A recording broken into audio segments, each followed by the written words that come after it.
I'm gonna build the new wiring harness for this 400. Yeah, rewire it correctly for the alternator. On a single wire alternator, a wiring harness is very easy to build. So let's get at it. Okay, the first wire I'm gonna run is the alternator wire, and it's a number 10. You need a minimum of number 10 on an alternator.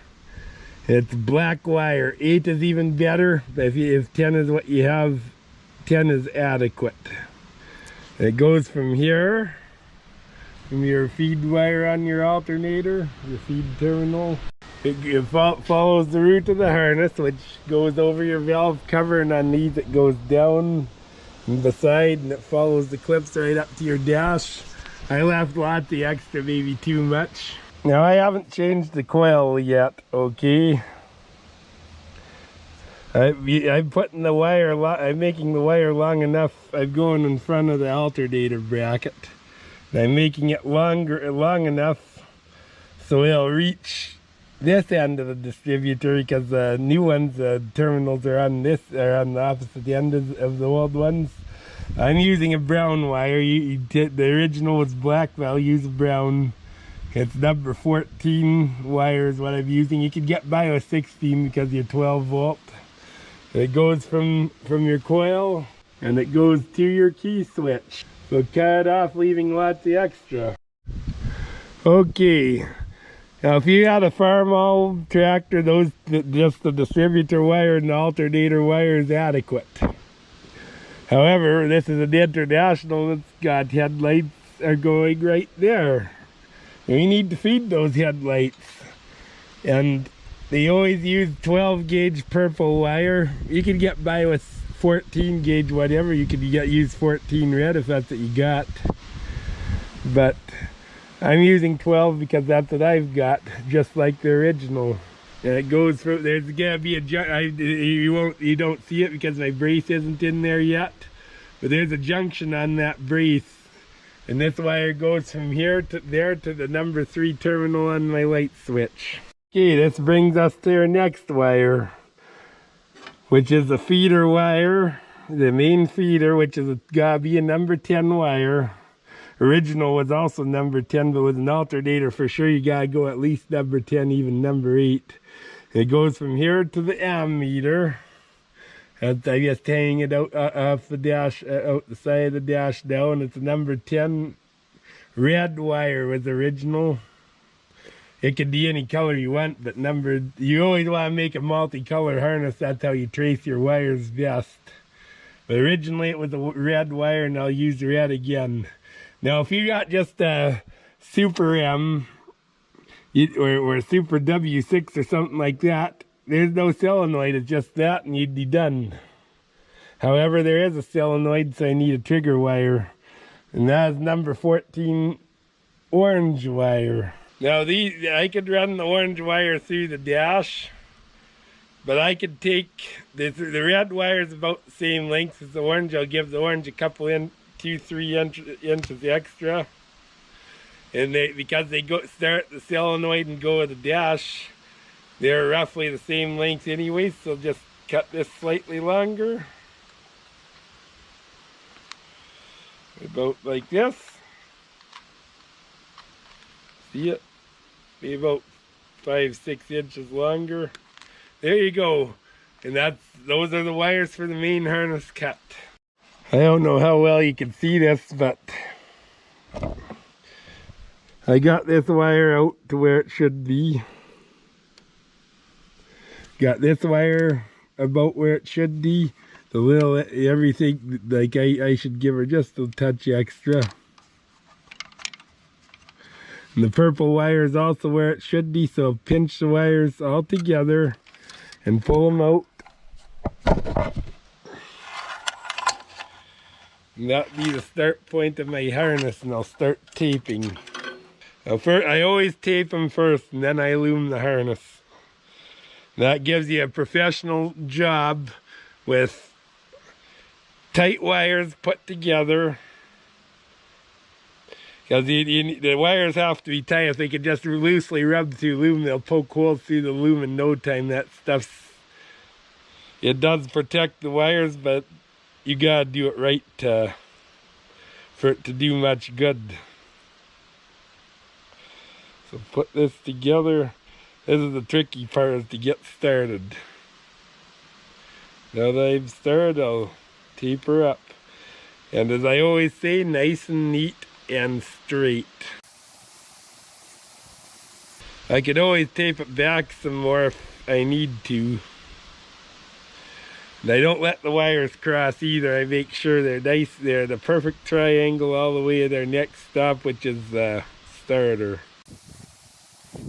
For a working tractor, just the taped harness is plenty good enough. I know a lot of people don't like them. But I'll tape it over to my junction point, then I'll go back, I'll tape it again, then I'll add wires to it.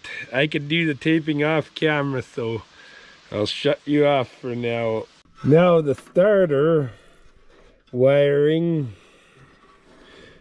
it kind of needs its own harness to start with because it's a ways up from here. This would be a long way to leave it unloomed. It's about 8-9 inches, so I'm gonna tape it and loom it too. You see, I taped her down. Now what I'm gonna do is I'll just tie this in. If I could get my GoPro to sit here. You know, balance. I don't know if you can see that, but I'm gonna just tape that right in. If my cat doesn't bother me.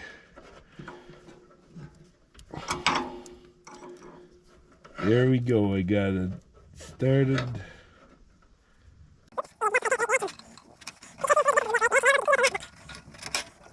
There, it's spliced in now, and I just tape it in like this. Nice and neat and straight all the way to the dash.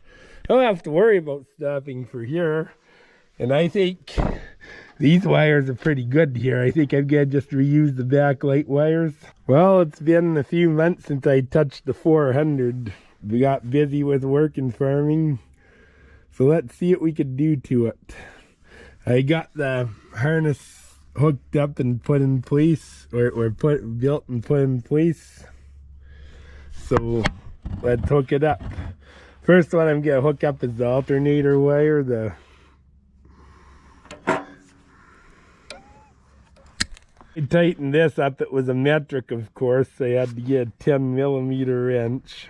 Well, I'm gonna hook up the wire that feeds the coil next, your main ignition feeder. I put some loom over it first. I'm a big fan of this stuff, as you may have already found out.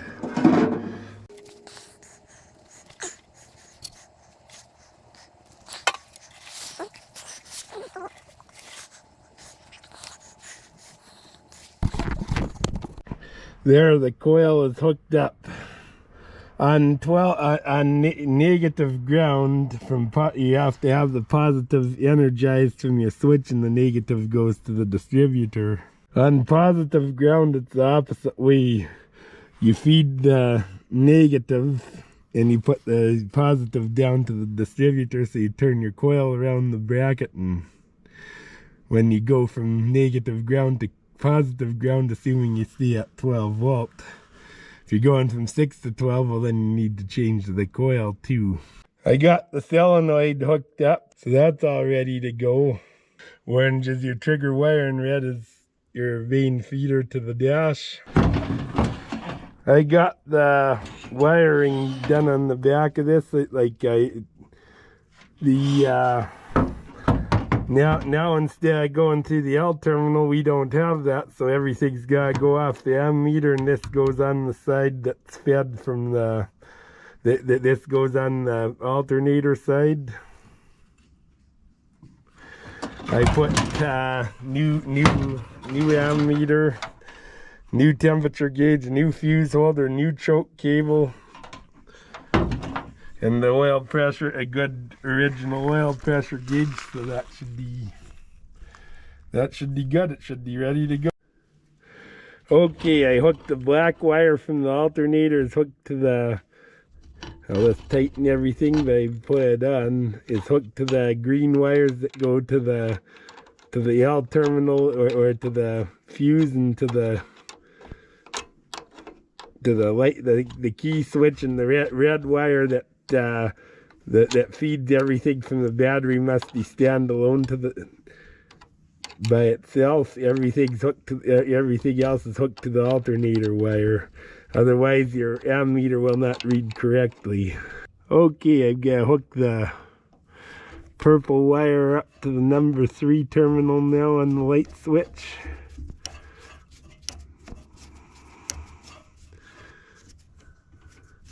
Yeah, be careful I don't let these 2 wires touch. Okay, next order of business is to take this brown wire that goes to the coil and hook it to the IGN terminal on the switch. I hook the orange wire to the SOL terminal on the key switch. Now the last step I saved this for last because I'm using the original wires and there's not much extra, but I'm putting the light for the wire for the back light on this one and hooking it up. The wires to the back light look alright, and I think I could make something work back there, make these work again, so I'm gonna just hook them up again. We have a klutz today. That's why I hate short wires, is you're always fighting with them. Whereas I got left extra slack on the rest, and it made a heck of a difference. Okay, this is done. I'll hook the lights up on a later date instead. I'll show some footage on my Super W6 and I rewired the lights. Okay, I got wires for this. The power wire is supposed to be 16 gauge in the ground. I don't have black, which is the original color, so I've got to use brown. The ground we use pink on. The original, from 1955 and up, it uses pink wire for ground. So that's what I use when I can. If I can't use pink, I use white. But originally the ground wires on International, at least up to 1970 something, were pink. So I'm gonna just go brown instead of black and use my pink wire for ground, and there we go. Okay, if you've seen my thermal H wiring video, you'd know that I'm big on taping and loom. Okay, as you can see, my wiring harness is about in the right spot. It ends off at the right spot. So I taped it the right length, so I've got to tape it again and loom it.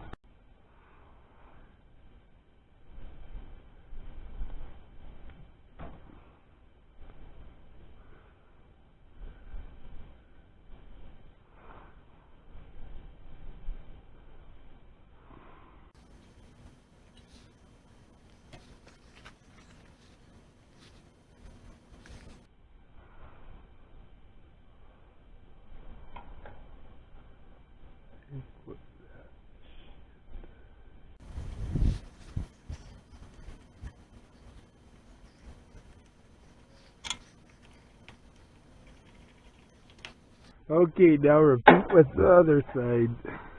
Yeah, the wiring's all done on the 400. So God bless you. See you in the next video.